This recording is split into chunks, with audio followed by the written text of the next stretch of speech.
Estamos en CGN Noticias, Radio y Televisión, en nuestro espacio Frente a Frente, un diálogo con la ciudadanía, programa grabado por el canal de televisión de la Unión Nacional de Periodistas, Núcleo del Guayas. Como primer invitado vamos a tener a la artista nacional Carolina Vázquez. Ya volvemos.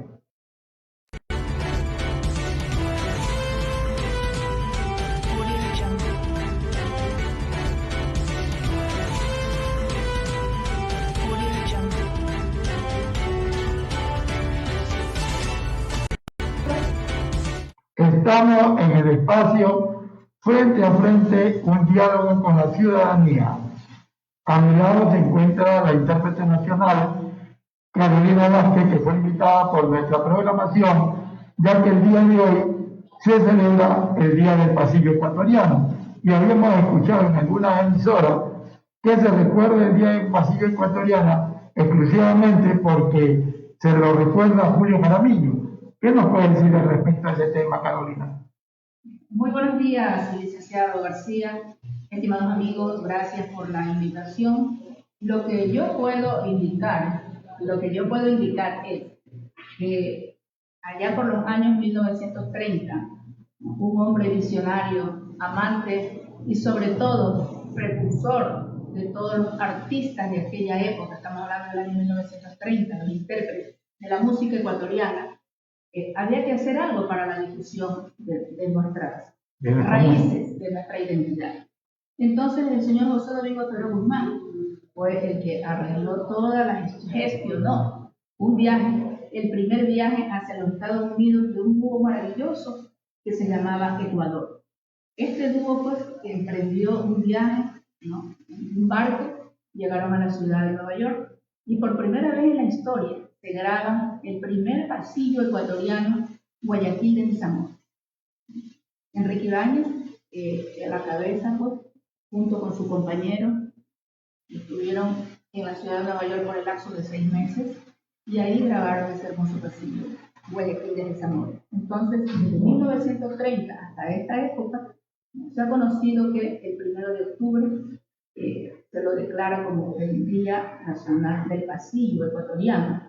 Coincidentemente, el ruiseñor de América, Julio Alfredo Jaramillo Laurido, nace en esa época, en esa fecha también, ¿no? Que es el 1 de octubre. Entonces, tenemos dos eventos importantísimos dentro de la historia del arte, cultura e identidad del Ecuador para llamar hoy el Día del Pasillo Ecuatoriano, el Día del Pasillo 1 de octubre. Así como ustedes están escuchando, entonces el Día del Pasillo Ecuatoriano no es que nació exclusivamente por Julio Jaramillo, sino por la participación del señor Domingo Queró y del grupo Ecuador de ese entonces. Carolina, el artista nacional en este tiempo, ya que estamos hablando del pasillo, ¿por qué no se lo valora tanto, sobre todo nuestra música nacional? Yo creo que esto es muy... Primero hay que ponerse en el plano educativo.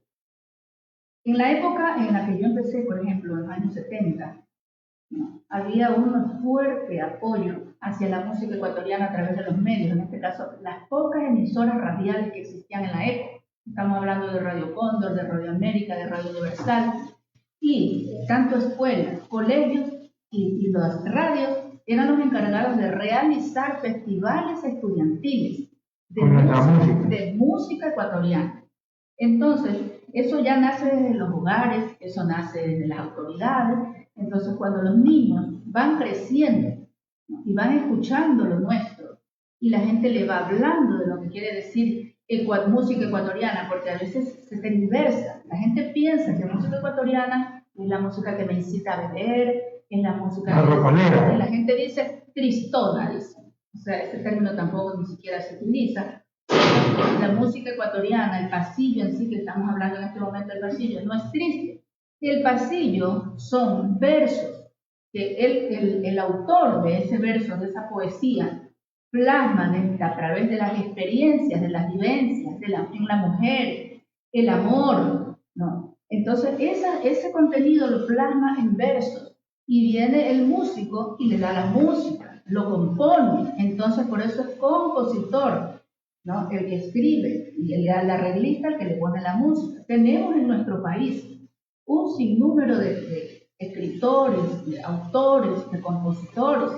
Ahí tenemos a Carlos Solís Morán, el mismo Carlito Rubén Infante, que nos deja más de 600 canciones y que no solamente fueron pasillos, ¿no? Le sacó una canción a cada provincia, a cada ciudad, a la mujer, a la madre. Entonces, esos contenidos son ricos, ¿por qué? Porque nos están llevando y demostrándonos que ha habido fondo y forma, amor, sobre todo, que es lo que nos está haciendo falta en este momento, Carlitos.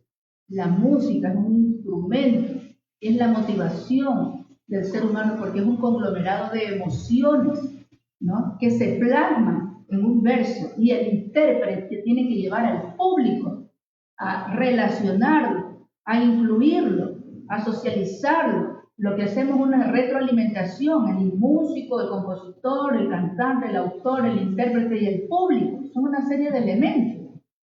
Entonces, cuando usted conoce todo eso, usted aprende a amar lo nuestro. Los niños de esa época crecimos escuchando las emisoras radiales, hasta Radio Cristal en ese los entonces, ¿no? pasillos, Radio América, Radio Huancavilca, Radio Universal, Radio Cristal. Se encargaban de hacer esos festivales y yo era una niña. Y yo participaba, y no solamente yo, los colegios, hacían los intercolegiales a nivel nacional. En el año 1982, en el mes de la Nereida, que le llaman, que es la Semana Cultural de Liceo Naval, ellos hicieron un festival de música nacional intercolegial, vinieron de todas las provincias. Y el colegio Atis II Pillaguazo ganó el primer lugar, que fue la Caracola de Plata, con su representada, que en esa época era la señorita Emma Carolina Vázquez Corti, ganamos el primer lugar, dentro de 127 colegios. Entonces ahora ya no existe eso. Ya no hay esos concursos. El sistema ya no lo permite, o sea, ya ahora con el tecnicismo, que no es malo, ¿no? Y con la era moderna, entonces la gente comienza a apreciar lo que está afuera.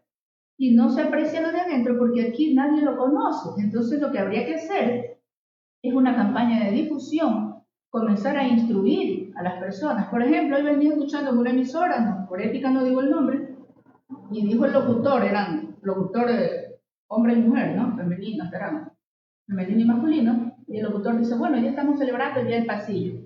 Pero yo le he puesto que yo le preguntaba a él por qué se lo denomina el 1 de octubre del pasillo, él no lo sabía. Entonces le dice la chica, la que estaba con él en la locución, ay, sí, es el día del pasillo, pero hoy día también, chicos, es el día de la sonrisa, porque tenemos que sonreír. Entonces, ¿cuál es la información? ¿Cuál es el contenido que el público recibe? No recibe nada, no recibe información. Entonces, ¿cómo tú vas a querer algo que no conoces? Y nuestros jóvenes están escuchando la radio, están escuchando música, y entonces no tienen el contenido. Es una invitación a todos nosotros, los comunicadores sociales, a través de estos canales que son nuestros, a hacer la difusión, porque también lo otro es que si tú vas a pedir un espacio para difundir este tipo de información, bueno, me atrevería a decir que no vamos a tener mucho respaldo, pero esa información hay que difundirla. Lo que pasa también parece que el Ministerio de Cultura, el Ministerio de Educación, no se ha preocupado por nuestra música y la ha dejado que sea invadida por música extranjera. Claro, es bueno conocer los diferentes géneros, es bueno explorar, es bueno que te guste un merengue, que te guste una cumbia, que te guste una... Perfecto, pero los ecuatorianos deben tener la información de por qué surge el pasillo, qué es el pasillo, de dónde viene el pasillo, el albazo, la tonada, hoy porque es del pasillo, pero la música ecuatoriana es albazo, es tonada, tenemos una serie de géneros en la sierra, por ejemplo, entonces el San Juanito, todo eso es nuestro, pero si usted le pregunta a un estudiante, no conocen y ellos no tienen la culpa. Entonces nosotros, es responsabilidad de nosotros los adultos, ¿no? Los comunicadores. En la época que yo fui docente, los proyectos que hice, que los dejé, en la producción de radio, trabajé mucho con la producción de música ecuatoriana, cosa que ahora yo veo con mucha pena que la gente dice que son ellos que han hecho, pero fuimos con los estudiantes de aquella época que hicimos la exploración. Es más, cada semestre yo llevaba a los estudiantes hacerle entrevista a Lilian Suárez, hacerle entrevista a Carlos Rubira, los llevaba al Museo de la Música, y los conocía. les explicaba, ellos pudieron darse cuenta la trayectoria, la historia de Julio Alfredo Jaramillo Laurido, todo eso conocen los estudiantes de aquella época, eso hicimos los profesores. Entonces, ¿qué estábamos haciendo nosotros? Estábamos entregándole a los chicos una información valiosa, que con el tiempo, con los años, eso le va a servir a ellos para poder definir su identidad. Ellos dicen son ecuatorianos, pero cuando alguien les dice cántate algo ecuatoriano, cantan cualquier cosa o dicen cualquier cosa y no saben lo que es un albazo, lo que es una tonada, lo que es un danzante, lo que es un pasillo, lo que es un pasacalle, cuál es la diferencia, nada de eso conocen ellos. Entonces, ese material está, como él dice, virgen, nadie se atreve a decirlo, y cuando algo sucede esto como hoy, la gente, los que están frente al micrófono, no sabe qué decir y entonces dicen cualquier cosa, igual la gente se queda pues faltándole con la falta de conocimiento y de información. Carolina, tú sabes que el tiempo en la edición es corto. Así es. Te damos el micrófono para palabras finales y agradecerte tu participación y haber venido al programa Frente a Frente, un diálogo con la ciudadanía. Agradecida con ustedes, los colegas, compañeros de la comunicación social, todo lo que tiene que ver periodismo, y animar a este público maravilloso que día a día a través de las redes nos observan, que debemos comenzar con nuestros niños, debemos comenzar a construir una nueva sociedad en donde lo primero que tenemos que saber, que debemos saber, es sobre todo nuestras raíces, nuestros inicios, y en este caso que se ha topado una parte muy neurálgica como es la música ecuatoriana. La música ecuatoriana, señores, es hermosa, son poemas, es romance, es amor, es respeto. Usted no va a escuchar ni va a ver nunca en un pasillo un término grosero, todo lo contrario. No, con esos temas pues, se enamoraban nuestros abuelos, nuestros padres. Por respeto y por amor a nuestra patria, por favor, les hago una invitación a que nos informemos. Ahí tenemos al Museo de la Música, podemos ir, informarnos e investigar, ahora que estamos en la era de la investigación. Y para todos ustedes, mi respeto y mi cariño, público querido, hermanos ecuatorianos, y las personas que no son ecuatorianas, que nos observan, reciban este abrazo cálido de una ecuatoriana más, que lo único que hace es interpretar con amor, con respeto, la música del Ecuador. Fue la intervención de la intérprete nacional, licenciada Carolina Vázquez, que estuvo en nuestro espacio Frente a Frente, un diálogo con la ciudadanía.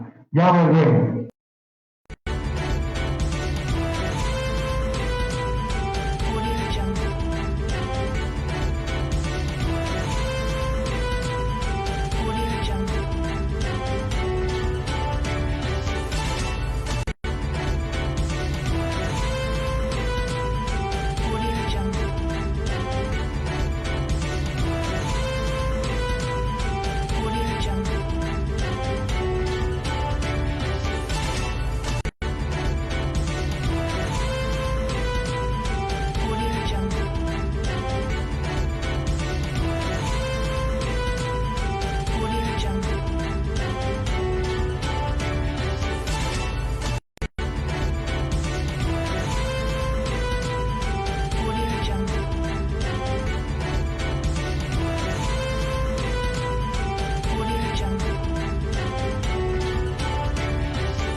Estamos de regreso en nuestro programa Frente a Frente y esta vez pues vamos a conversar con el señor Rafael Palacios Bravo, presidente de la Asociación de Padres de Niños y Adolescentes con Cáncer, un colectivo social que reclama políticas públicas más efectivas, oportunas para el tratamiento de un sector vulnerable de la población, como son los niños y niñas, adolescentes en el país. Bienvenido, Rafael, gracias por aceptar nuestra invitación. Ustedes están convocando para un próximo plantón, el próximo 5 de octubre, en la zona 8 del Ministerio de Salud Pública. Cuéntenos, ¿por qué nace esa iniciativa y por qué justamente este llamado en forma pública al Ministerio de Salud? Gracias, licenciado. Gracias a su medio de comunicación, al colegio de periodistas. Y pues esta es una convocatoria, un plantón de sensibilización, un llamado de atención al señor presidente de la República. Que no se olvide de nosotros. Estamos sin medicamentos, los niños con cáncer están perdiendo la batalla, se están muriendo. Así de sencillo, se están muriendo. Hay muchas lágrimas, mucho dolor, y lo que pasa, y lo peor es que ni siquiera el gobierno reacciona, no se pronuncia, siguen con el discurso de los hospitales que no hay medicamentos, siguen con el discurso de que están en proceso. Lo venimos escuchando como ACNAC, la Asociación de Padres de Niños y Adolescentes con Cáncer. Y ahora el que habla, Rafael Palacios, aparte de ser presidente de la misma, es miembro del Consejo de Defensores de Derechos Humanos de Guayas. Denunció antes de serlo a la Defensoría del Pueblo en conjunto con la Comisión Nacional Anticorrupción, el doctor Ricardo Ramírez. Hicimos este pronunciamiento y esta denuncia hace casi ya año y medio, y desde allí venimos escuchando lo mismo. Esto es algo que ya estaba preestablecido. En sí, lo que hay en el fondo es un recorte de presupuesto donde la salud es uno de los sacrificados, la salud pública. Y no solamente son los niños con cáncer, son todos los pacientes con cáncer, enfermedades catastróficas, raras o huérfanas, discapacidades y crónicas en general. La situación es lamentable y solamente les voy a poner un escenario.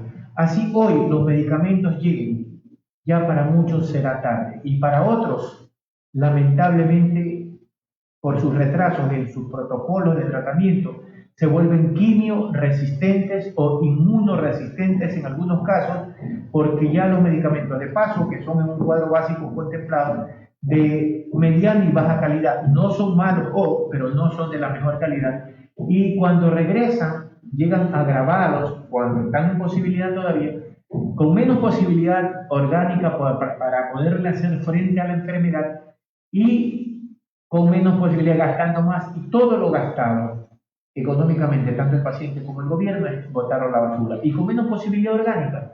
Escúcheme, Rafael, realmente lo que usted nos dice y nos dicen a todos nuestros seguidores en el programa Frente a Frente, un diálogo con la ciudadanía, TV y redes sociales de la Unión Nacional de Periodistas, Núcleo del Guayas, realmente es preocupante porque, bueno, el gobierno anterior de este señor, que para mí es innombrable, ¿no? Que sabíamos todo el abandono y el recorte presupuestario a la salud. Tenemos un nuevo gobierno, el vicepresidente que es médico, ¿verdad? El doctor Cordero, pues por encargo de la presidencia del señor Guillermo Lasso, pues se dedicó a hacer un recorrido, entendemos en términos de diagnóstico, por los hospitales públicos, incluido los del IES, para justamente evaluar las urgencias, las necesidades en términos de infraestructura, insumos, medicamentos en general. Entonces, ¿qué ha pasado con eso? Porque lo que usted señala aquí es realmente una vulneración a un sector altamente vulnerable de la población, niños con cáncer y adolescentes también. Con mucho respeto, lo que aquí ha habido es un show, ¿no? Turismo por los hospitales, y desde el inicio ya se sabía y se comprobó, se confirmó a él mismo 3 meses atrás, a la fecha, ya teniendo un mes de gobierno, el señor vicepresidente no lo dejan entrar ni al hospital Teodoro Maldonado Caro acá en Guayaquil, y él mismo lo denuncia de este tema. Era algo ya descifrable, se cambió la forma, pero el fondo sigue los mismos. Los mismos funcionarios corruptos se cambiaron, se atornillaron con el código laboral. En realidad no ha cambiado nada, ha cambiado el discurso y la forma y todo sigue igual. Ayer escucho y veo en las noticias que inclusive el Teodoro Maldonado Cargo reconoce que está un 20-25% de capacidad de atención con los medicamentos y no declara en emergencia al hospital. O sea, yo no sé con quién, o sea, a quién se le ocurre o a quién le parece o a qué medida. No se necesita ser muy inteligente ni máster o en salud pública para poder entender que con 20% de asistencia de medicamentos no le va a poder llegar al pueblo. Ahora, hay algo muy importante. Nosotros somos el mandante, nosotros elegimos al gobierno. Ahora se está priorizando solamente la macroeconomía a costa del sacrificio de la vida de los ciudadanos, el sacrificio de la vida, en el caso nuestro, de nuestros hijos. Están muriendo, qué insensibilidad. O sea, hay un sentimiento y un corazón de chulquero como presidente y ojo de verdugo. Se toma análisis del aspecto social humano con decisiones políticas. Se decide y se toma análisis económicos y nos ven a nosotros de forma tecnócrata, con decisiones también tecnicistas, donde nos ven como un gasto que incrementa, infla el gasto público del Estado. Y por último, estimado periodista, ¿cuál es el presupuesto que dejó el nefasto? Yo no tengo al innombrable Lenín Moreno Garcés, quien fue un ser pues lamentable para nuestra situación de salud y para este país, porque bajo argumentos y obviamente corrupción de parte y parte en la cual ellos también fueron parte de ese gobierno, simple y sencillamente se victimizó y obviamente lo que dejó es precisamente nefasto y no de un presupuesto establecido, porque nosotros venimos como ACNAC y el que habla Rafael Palacios denunciando desde hace año y medio públicamente la falta de medicamentos y no hubo, hemos enviado exhortos al anterior presidente, al mismo, y en realidad lo que hay es recortes de presupuesto, una consigna económica de recortes de lo mismo a la salud, a la educación y a otros entes como... Oiga, tenemos varias instancias en términos cuando hay esta situación de violación de derechos, la Defensoría del Pueblo, inclusive podríamos pensar en el mismo Consejo de Participación Ciudadana, ¿verdad? Aparte de las iniciativas como ustedes, o ya en términos de organización de la sociedad civil para exigir, demandar sensibilidades y efectividad en términos de la política pública en relación justamente para un sector vulnerable, los niños y niñas adolescentes en situación pues con padecimiento de cáncer. ¿Qué han hecho estas instituciones? Defensoría del Pueblo, por ejemplo, Consejo de Participación Ciudadana? ¿Se han acercado usted al Ministerio de Salud Pública? Actual, digo, porque ya sabemos que usted lo ha descrito bien con lo que ha hecho el vicepresidente. Sí, nosotros como parte de los consejeros, el que habla tiene alrededor de 3 meses, pero antes de ser miembro del Consejo de Defensores de Derechos Humanos de la Naturaleza, estuvimos en conjunto como ACNAC, como presidente de la Asociación de Padres de Niños y Adolescentes con Cáncer, y la Comisión Nacional Anticorrupción con el doctor Ricardo Ramírez, presentando ante la Defensoría del Pueblo este tipo de querellas o de denuncias para poder hacer reacción y pedir rendición de cuentas, porque nosotros, de acuerdo a la Constitución, y esto es algo también prevaleciente, no se necesita ser miembro del Consejo de Participación Ciudadana, sino de acuerdo a la Constitución, al artículo 95, el artículo 100 de la ley que está en la Constitución, la ley de participación ciudadana, todo ciudadano está en la obligación de pedir rendición de cuentas a toda institución pública y funcionario, asimismo a todos los que esto particularmente contraten para poder hacer el bien. En conclusión, y volviendo a su pregunta, lo que hicimos es hacer este acercamiento. Nosotros hicimos un inventario, una visita al hospital Francisco de Casa Bustamante. Ese es otro problema, la ciudadanía desconoce sus derechos en salud. Aquí hay 2 hospitales en el Ecuador, el Baco Ortiz y Casa Bustamante para toda la red pública, y donde es un hospital de especialidades pediátricas, donde internamente hay unidades oncológicas implementadas más no complementarias. Antes de desviarme el tema y el servidor privado que soy. Volviendo al tema, le hicimos una visita donde extrañamente nos dijeron que éramos unos mentirosos. Contrataron personas con el perfil de médicos y una especialidad en salud pública para poder garantir. Pusieron a un médico allí que parecía capataz de Hacienda, se comenzó a pelear con sus empleados.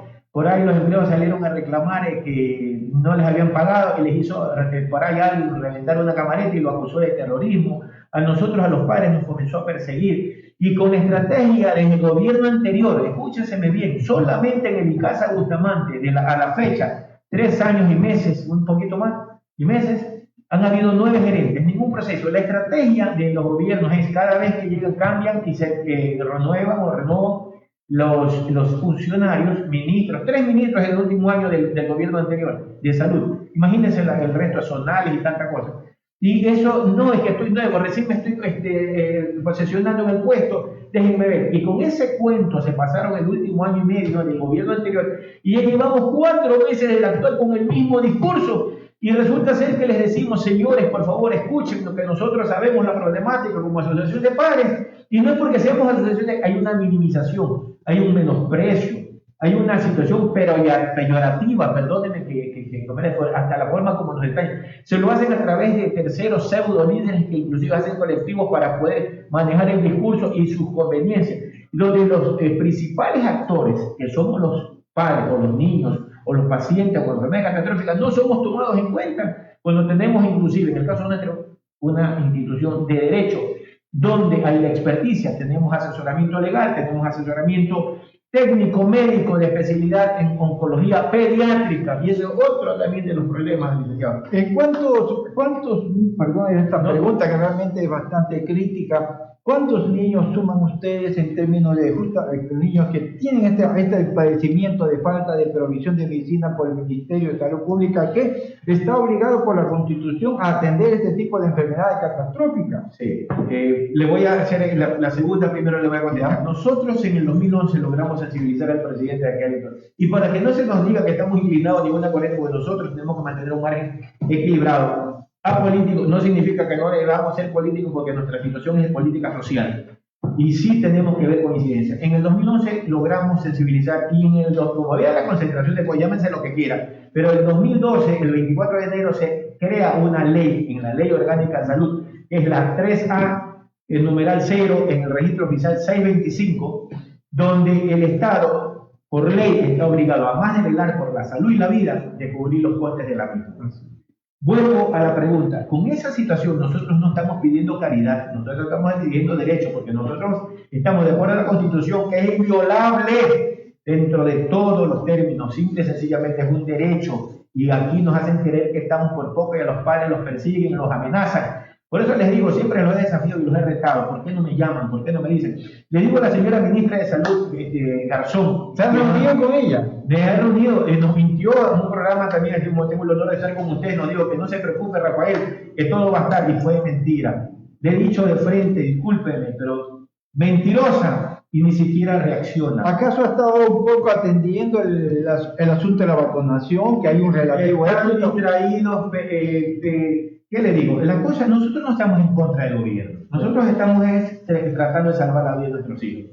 Y para tratar de hacerlo tenemos que ir hasta las últimas consecuencias. Pero están distraídos, o nos quieren distraer, mejor dicho, con el relativo éxito, porque aparte de ser una obligación, hay que reconocer que no lo han hecho mal. Pero la vacunación es todo, señores, la macroeconomía no es todo. Acabo de escuchar al señor presidente Guillermo Lasso decir que para recuperar la economía de este país, en este gobierno, por lo menos bastarán los primeros 4 años para en el segundo gobierno, o sea, proyectándose prospectivamente a esa segunda instancia, que va a haber mucho sacrificio y muchas lágrimas. Yo le pregunto, ¿las lágrimas de qué lado, o ya no las imaginamos de qué lado son? A costa del sacrificio de la vida de nuestros hijos. ¿Y qué le parece si invertimos los papeles y se vienen y se ponen en esta ropa, igual que nosotros, viendo cómo se le apaga la vida a nuestros hijos?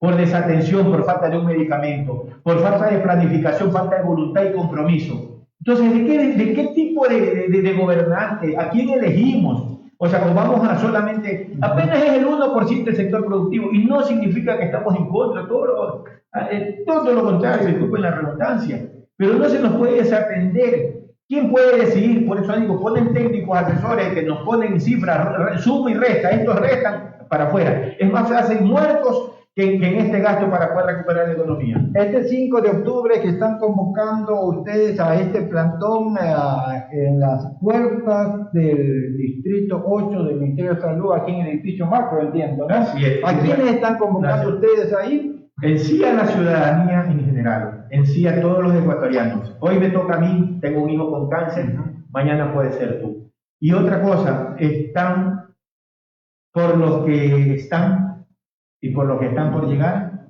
y en honor a los que se fueron.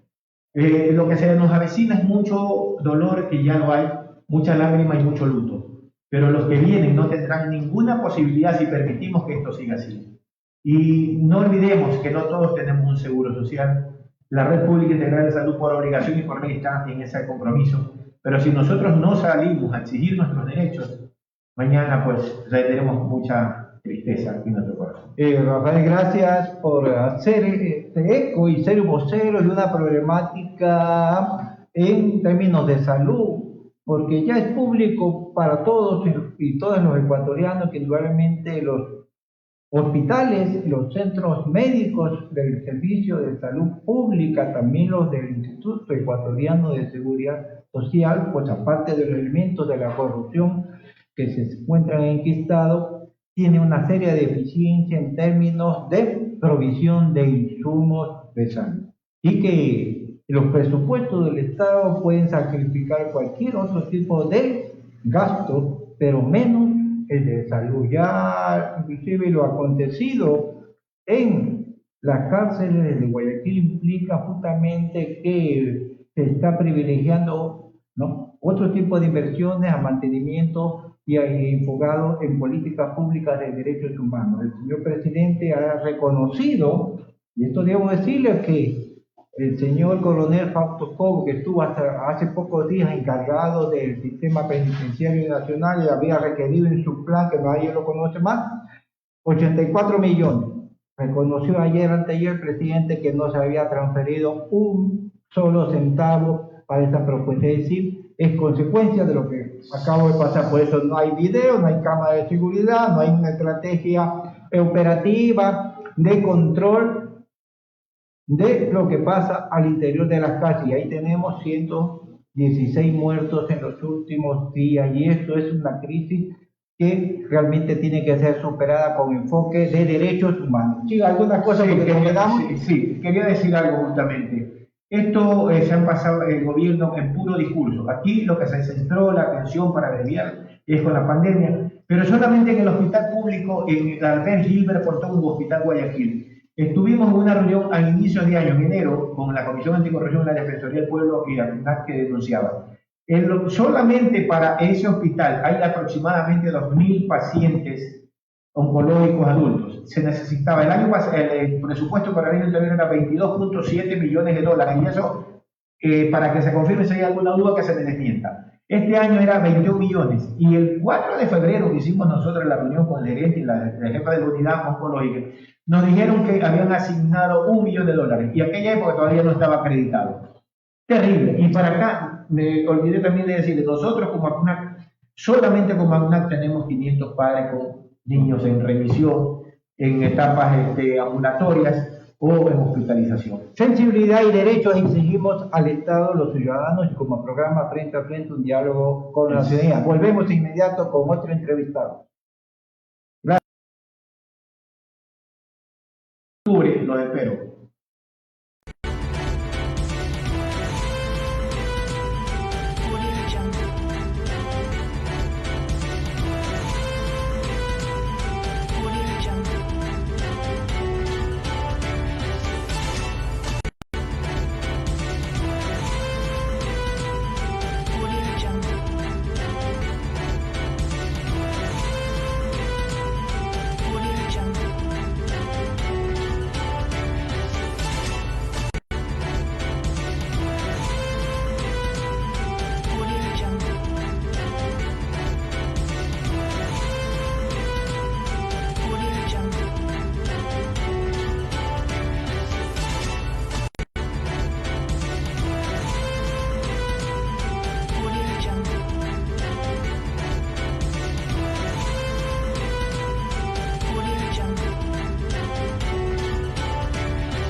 Estamos en nuestro espacio Frente a Frente, un diálogo con la ciudadanía. Ahora tenemos la grata visita de unos compañeros que fueron desalojados, escúcheseme bien, teniendo todo en regla, fueron desalojados del Monte Sinaí. Tu nombre, por favor. Muy buenas tardes, María Eugenia Delgado Chávez. Díganme qué es lo que ha pasado en el monte Sinaí. ¿Por qué los han desalojado si ustedes tenían todo en regla? Pues dicen que esos terrenos les pertenecen a los del ejército, pero no, en concreto nunca nos han explicado qué es, no nos llevaron una orden, nunca nos llevaron una legal. O sea, nunca se les presentaron los documentos respectivos para decirle a ustedes, mire, los estamos desalojando por esto, aquí está la prueba. No nos han llevado ninguna orden fiscal ni nada. Y les preguntamos que por favor nos den una orden para poder nosotros basarnos pues a qué era el inconveniente o algo. No, solo optaron fue por... O sea, llegó la fuerza pública, los militares, ¿y qué hicieron? Los mandaron con viento fresco y los sacaron de ahí. ¿Es o no es así? Y los maltrataron. Los maltrataron, le pegaron a las mujeres solo porque hicimos una cadena con ellas de la mano pidiendo que nos dieran la orden fiscal. Dijeron que no había orden, que la orden la daban era la abogada de allá de Milubi. Ya. Pero maltrataron a las mujeres. Hay una señora que es discapacitada y no ve, y su hija es sordomuda. Le tiraron gas. Bueno, ustedes están escuchando lo que verdaderamente ha pasado en el monte Sinaí. Y eso es sumamente grave. ¿Por qué? Porque no han presentado ninguna prueba para decir por qué se los desalojan. Y encima de eso, cuando les piden a las mujeres que se les dé la prueba pertinente, ellos ¿qué hacen? Las ultrajan. ¿Tu nombre, por favor? Mi nombre es Liliana Larrea y estoy aquí por la misma situación. Nosotros apelamos a la humanidad de autoridades, que nosotros tenemos derechos como personas, nos merecemos una vivienda digna. Tenemos necesidades como todas las personas, pero le pedimos que por favor nos ayuden. Tenemos derechos, constitución donde hay derechos que se deben respetar. No maltratarnos porque somos seres humanos y todos merecemos respeto. Entonces estamos en una situación, pese a esta situación crítica económica que estamos pasando, no es justo que nos vayan a desalojar de nuestras casas. ¿Y dónde van a ir a vivir? Imagínense, y la situación, ¿dónde vamos a pagar un arriendo? ¿Con qué dinero? En nuestros trabajos igual se están votando los esposos, están suspendiendo sus trabajos momentáneamente. Y entonces, ¿a dónde vamos a llegar? La situación está tan crítica que no sabemos, o sea, ya la indignación es tan grande que lo único clamor que le pedimos es a Dios, pero sobre todo a la humanidad de las autoridades, que vean qué hacen con nosotros, que nos ayuden, no vayan rebeldemente, no vayan en contra de nuestros derechos. Ahora, se dice que Milubi dice que los terrenos son del ejército, pero ¿qué pruebas se les ha presentado a ustedes? ¿Qué documentación? ¿O que algún fiscal le diga algo? Esta prueba. Y yo, según me dice la compañera que está a mi lado, ellos nunca han querido presentar documentación, sino que lo primero que han hecho es maltratar, especialmente a las mujeres. Lo cual, este programa desde aquí, protestamos enérgicamente por haber sido maltratadas las mujeres sin darle una verdadera explicación. A los extranjeros.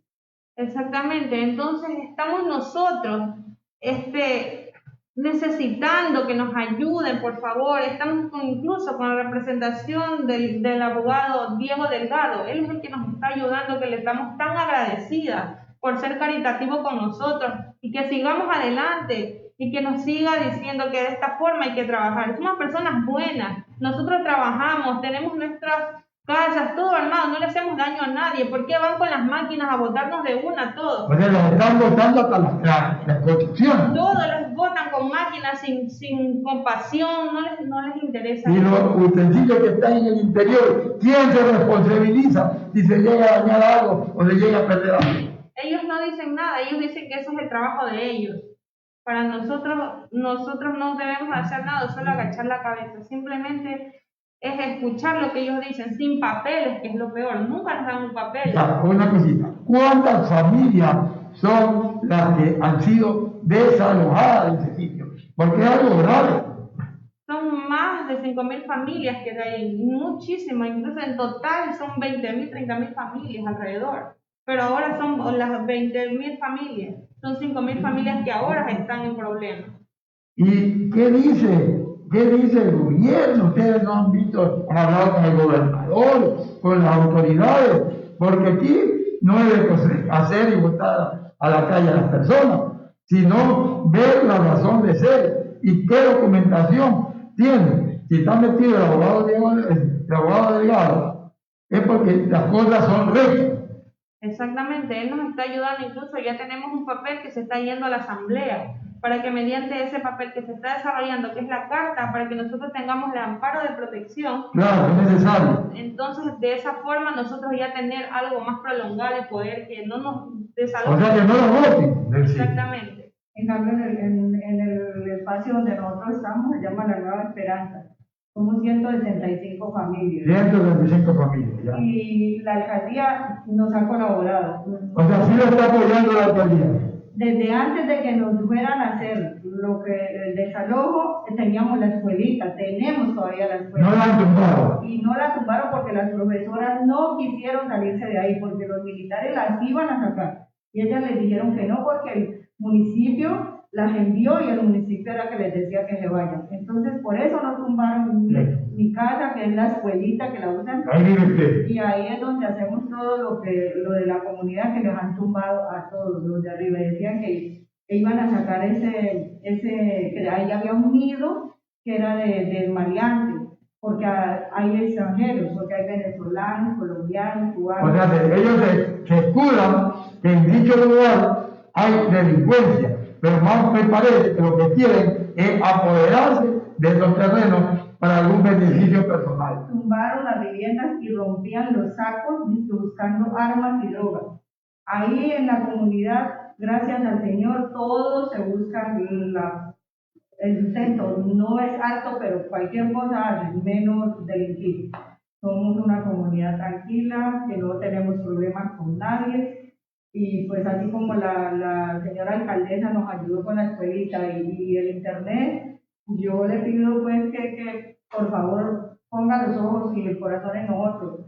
De verdad vemos familias muy vulnerables ahí, por ahora están pasando. Y según veo, hay personas, adultos mayores, que también han sido dejados y discapacitados. Entonces, ¿qué pasa con el ejército, con el gobierno, que son inconsecuentes con estas personas? Y les dañaron todo a los que les tumbaron las casas, y siguen yendo todos los días casi los militares, y el dron, pues bien bajito, el helicóptero, o sea que es una presión que lo tienen. Y entonces la gente no se mueve de ahí porque lo poquito que tienen, pues se lo están defendiendo. Entonces, eso está muy delicada la situación allá, no pueden salir. Igual, de la misma forma que, como dice la compañera, la alcaldesa nos ayuda de una u otra forma, sí, es verdad, pero también ella tiene proyectos macro, como son las viviendas que está haciendo por Monte Sinaí, donde hay que pagar $106, pero en esta situación, imagínense, nosotros vamos a pagar para nosotros vivir dignamente como ellos dicen. O sea, de esa forma tampoco debería verse las cosas. Ellos, el complacer de ellos es que nosotros veamos la forma cómo nos arreglamos, pero ellos como... Ellos no les están dando ninguna solución, porque lo importante es buscar una solución para que ustedes tengan el reemplazo de la vivienda y de la tierra que la están botando. Sí. O sea, los botan, discúlpenme la expresión, como si fuera un perro o un gato, a la calle y no tienen a dónde ir a vivir. Yo dije lo de la escuelita porque ellos dicen que nosotros no existimos, que ni siquiera en el mapa aparecemos. Pero entonces, si no existimos, ¿por qué nos dieron a internet y la escuelita? Claro. Y tengo todo. Nosotros tenemos una página que se llama Cooperativa La Nueva Esperanza, y ahí salen todos los videos de todo lo que hacemos con los niños y la comunidad. Ahí está la prueba fundamental. ¿Y qué dice la alcaldesa? Porque sería bueno que la alcaldesa participe y haga una reunión con los señores del MIDUBI, con el gobierno, para ver esta situación, que se les solucione a ustedes. Porque como usted decía anteriormente, las personas, sus parejas, su esposo, están dejando el trabajo abandonado y van a quedar sin trabajo por defender y tener una vivienda digna para poder seguir adelante. Sí, encarecidamente, eso le pedimos a la alcaldesa que tenga conciencia, ese corazón de ella humanitario, que se solidarice con nosotros. Somos personas que necesitamos vivir dignamente y que de una u otra forma nos está apoyando. Sí, es verdad, no lo negamos, se lo agradecemos, pero que se siente con personas competentes y que nos ayude a esta situación engorrosa que a todos nos tiene con angustia, estrés, de aquí a mañana, ¿y cuándo vendrán? ¿Cómo vamos a estar? Entonces es una situación de calamidad, una situación que no podemos más, una situación que debería de acabarse, de una u otra forma ayudarnos. Tenemos derecho, pero ayúdanos como autoridad competente a cubrir y a salir de ellos para así vivir dignamente, que es lo que se quiere, como seres humanos que somos. Ahora, lo importante es ver la situación que ustedes están atravesando, porque sería bueno también que intervenga otros organismos de derechos humanos para que los ayuden a ustedes a que no lo vean solos, porque aquí es necesario la participación de los derechos humanos, para que ustedes también, junto con el abogado, seguir adelante en defensa de que ustedes no sean desalojados. Es decir, la prueba de lo que dice la compañera, dice que ha habido una escuela donde hay internet impuesta por el mismo municipio. Entonces, ¿cómo es posible que digan que en el mapa no existen estas personas? Es totalmente falso. Si no, no tuvieran internet y no estuvieran en la escuelita. Entonces es importante que la gente se dé cuenta de la realidad. Bueno, aparte, ¿han ido los medios de comunicación al lugar donde están ustedes o no? Sí, ha ido Ecoavisa, RTS, pero cuando ellos van solo dicen lo mínimo. Yo creo que dicen como que lo que les interesa muy poco. No todos los canales dicen la realidad, lo que nosotros les ponemos la denuncia. ¿Ya? Porque en el último desalojo que tuvimos nosotros, que hicimos Cañaveral del 2020, en plena pandemia, hubo desalojo a personas que porque supuestamente estaban arreglando de un lado y del otro lado tenían vacío, estaban arreglando su casa, no les desalojaron porque supuestamente no vivían y no era así la situación. Y eso pasa en Cañaveral. Entonces, toda esa situación ha ido pasando y se sigue. Entonces, ahora la amenaza está latente, como están arreglando la nueva vía, que todos vamos a salir. Es que les interesa ellos poner a otro tipo de gente ahí, y no es así, porque ustedes ya están, ya están todos seleccionados. Y tanto así que el municipio lo reconoce, ¿sí o no? Sí, señor.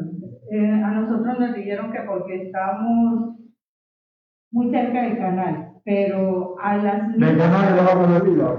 Sí, pero hay otro canal al lado de acá que es el donde las aguas... Del Río, y entonces, las casas que ha hecho el gobierno están, creo que a menos de 20 metros. Nosotros estamos como a 100. Entonces le pregunté a la señorita, entonces está contradiciendo porque ustedes hicieron esas viviendas. Claro. Me dijo, no, es que las vamos a reubicar. Eso es mentira, usted sabe que era por tumbarnos las casas nada más. Pero no las vamos a reubicar. Sí. Esas viviendas se van a quedar en el mismo sitio, porque ellos saben lo que estaban haciendo. ¿Qué tiempo tienen? Más o menos. Unos llevan 4 años y los últimos 2 años. 4 años. Ya. Claro, esa es la realidad, señores. Yo creo que la alcaldesa de Guayaquil, doña Cintia Viteri, tiene que tomar carta en el asunto. Y desde este programa, frente a frente, un diálogo con la ciudadanía, le hacemos un llamado al gobernador de la provincia de Guaya que tome carta en el asunto para que estas personas no sean desalojadas. Porque ahí está la prueba. Hay una escuelita, hay internet, hay pequeños educándose. Así que por favor, señor gobernador, tome la carta que usted tiene que tomar como autoridad. Así que esperamos que nos escuchen y atiendan el pedido de la gente del pueblo. Y lo que es los coordinadores del norte, que somos parte de que estamos en este momento, somos todo lo que es coordinadores del norte. Estamos aquí, no solamente está en ese lugar. La escuelita del municipio va a abarcar todo el Monte Sinaí. Todo Monte Sinaí, Ciudad de Dios, Cañaveral, todo está con el municipio en las escuelitas, que eso se lo agradecemos de todo corazón, señora alcaldesa.